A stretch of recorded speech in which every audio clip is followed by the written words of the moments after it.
नमस्ते जी। आज आत्म साक्षात्कार के 13वें संकट समाधान में कि क्या संगीत आत्म साक्षात्कार में सहायक है, क्या वो परमात्मा की प्राप्ति करने में सहायक है, क्या वो विचारों से मुक्त होकर वर्तमान में रहने में सहायक है। तो इसका एक ही उत्तर है कि जी हाँ, म्यूज़िक संगीत बिल्कुल सहायक है।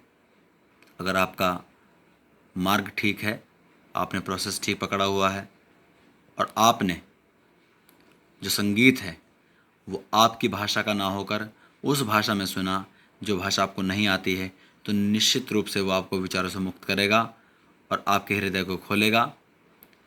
क्योंकि ईश्वर को प्राप्त करने से पहले आत्मा को प्राप्त करना पड़ता है, आत्मा को प्राप्त करने से पहले अपनी बुद्धि को सूक्ष्म करना पड़ता है और उसको सूक्ष्म करने के लिए हमको उसकी शोधन की आवश्यकता होती है, यानी कि विचारों को हटाना होता है और एक तरफ लगाना होता है, ध्यान केंद्रित करना होता है।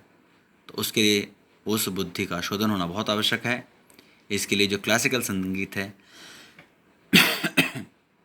वो बहुत ही सहायक है, क्योंकि इस क्लासिकल संगीत से हमको ध्यान करने में, हमें आत्मा को समझ में, विचारों को मुक्त करने में बहुत सहायता मिलती है। और जिस प्रकार परमात्मा ने चारों वेदों में से एक साम वेद के अंदर इस काव्य को, इन कृतियों को, इस संगीत को दिया है, अतः निश्चित रूप से ये आत्मा के साक्षात्कार में सहायक है और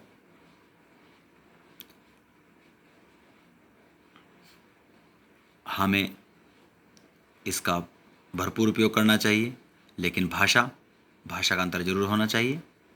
भाषा मराठी हो, जैसे मुझे मराठी नहीं आती है, लेकिन मराठी का जो संगीत है, अभिजीत काले जो क्लासिकल म्यूजिक को बहुत अच्छी तरह से सुनाते हैं, बहुत सुंदर गाते हैं, आत्मा को विभोर करते हैं, और उनकी वजह से भी मेरा हृदय बहुत खुला है और मुझे विचारों से मुक्त होने में बहुत सहायता मिली और मैं इस पथ पर बढ़ पाया।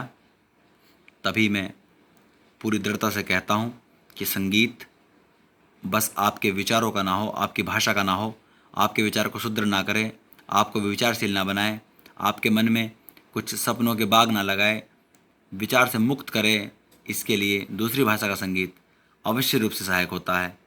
अतः उसे सुने, चेतना जागृत करने में सहायता मिलेगी और निश्चित रूप से वह बुद्धि सूक्ष्म होगी, विचारों से मुक्त होगी, आत्मा की प्राप्ति करके परमात्मा की प्राप्ति करेगी, ऐसी मुझे पूरी आशा है। आप मेरी बताई बातों को पूरी तरह से करने का प्रयास करेंगे। इति ओम शम।